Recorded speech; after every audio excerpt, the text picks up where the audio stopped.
Charlotte's Web, Chapter 6, Summer Days. The early summer days on a farm are the happiest and fairest days of the year.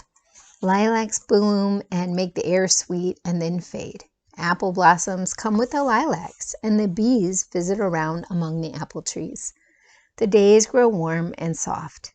School ends, and children have time to play and to fish for trouts in the brook. Avery often brought a trout home in his pocket, warm and stiff and ready to be fried for supper. Now that school was over, Fern visited the barn almost every day to sit quietly on her stool. The animals treated her as an equal. The sheep lay calmly at her feet. Around the 1st of July, the workhorses were hitched to the mowing machine, and Mr. Zuckerman climbed into the seat and drove into the field.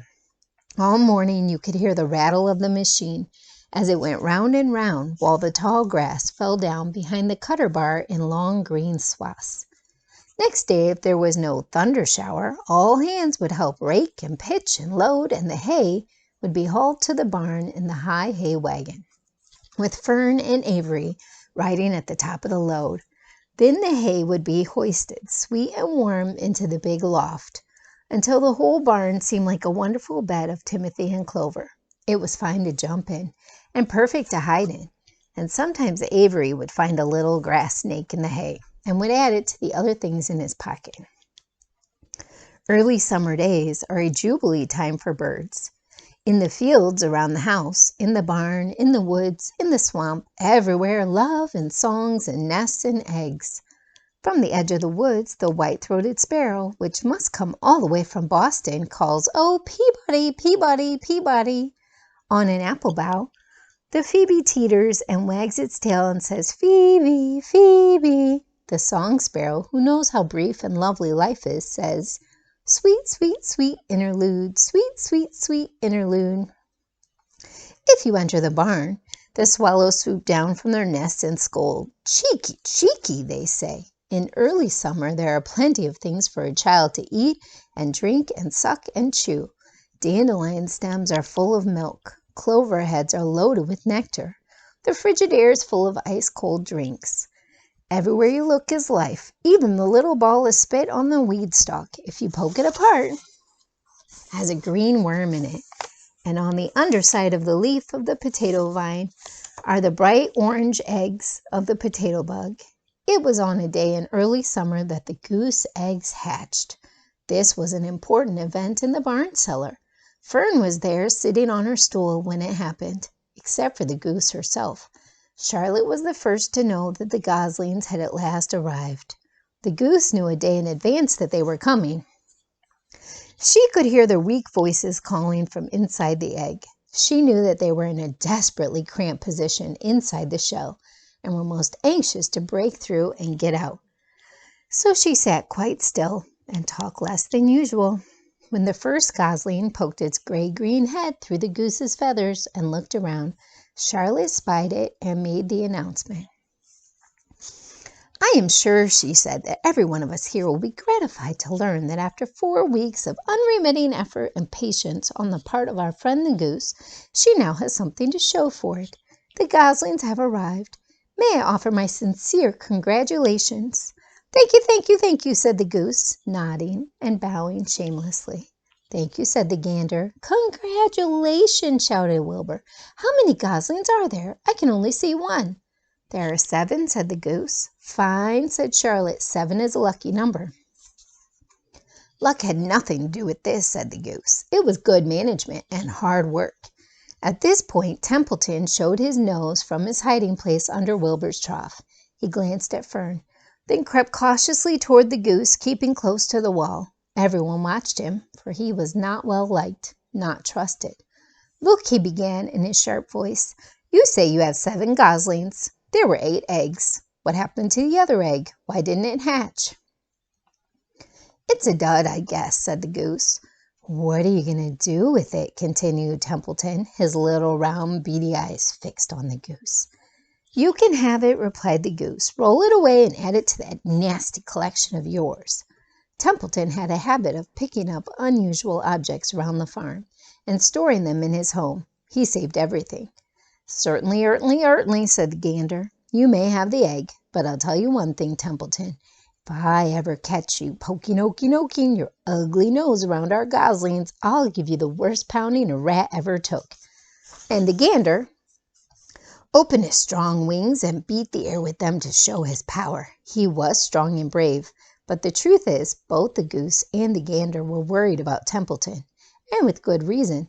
The rat had no morals, no conscience, no scruples, no consideration, no decency, no milk of rodent kindness, no compunctions, no higher feeling, no friendliness, no anything. Here's the picture. Oops. There you go. He would kill a gosling if he could get away with it. The goose knew that. Everybody knew it. With her broad bill, the goose pushed the unhatched egg out of the nest, and the entire company watched in disgust while the rat rolled it away. Even Wilbur, who could eat almost anything, was appalled. "Imagine wanting a junky old rotten egg," he muttered. "A rat is a rat," said Charlotte. She laughed a tinkling little laugh. "But, my friends, if that ancient egg ever breaks, this barn will be untenable." "What's that mean?" asked Wilbur. "It means nobody will be able to live here on account of the smell. A rotten egg is a regular stink bomb." "I won't break it," snarled Templeton. "I know what I'm doing. I handle stuff like this all the time." He disappeared into his tunnel, pushing the goose egg in front of him. He pushed and nudged till he succeeded in rolling it to his lair under the trough. That afternoon, when the wind had died down and the barnyard was quiet and warm, the gray goose let her 7 goslings off the nest and out into the world. Mr. Zuckerman spied them when he came with Wilbur's supper. "Well, hello there," he said, smiling all over. "Let's see. 1, 2, 3, 4, 5, 6, 7. 7 baby geese. Now, isn't that lovely?" Chapter 7, Bad News. Wilbur liked Charlotte better and better each day. Her campaign against insects seemed sensible and useful. Hardly anybody around the farm had a good word to say for a fly. Flies spent their time pestering others. The cows hated them. The horses detested them. The sheep loathed them. Mr. and Mrs. Zuckerman were always complaining about them and putting up screens. Wilbur admired the way Charlotte managed. He was particularly glad that she always put her victim to sleep before eating it.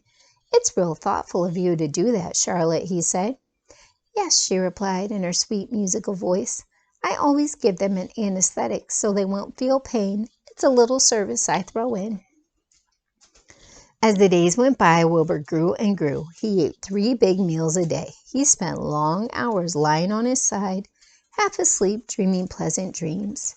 He enjoyed good health, and he gained a lot of weight. One afternoon, when Fern was sitting on her stool, the oldest sheep walked into the barn and stopped to pay a call on Wilbur. "Hello," she said. "Seems to me you're putting on weight." "Yes, I guess I am," replied Wilbur. "At my age, it's a good idea to keep gaining." "Just the same, I don't envy you," said the old sheep. "You know why they're fattening you up, don't you?" "No," said Wilbur.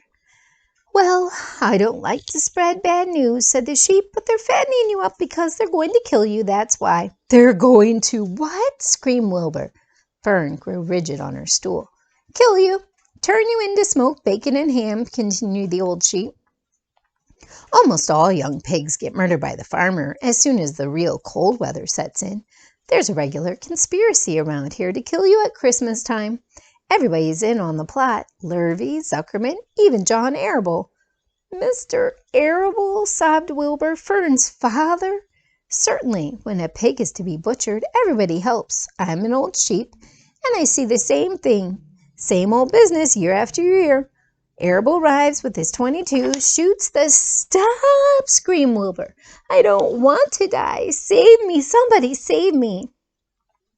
Fern was just about to jump up when a voice was heard. "Be quiet, Wilbur," said Charlotte, who had been listening to this awful conversation.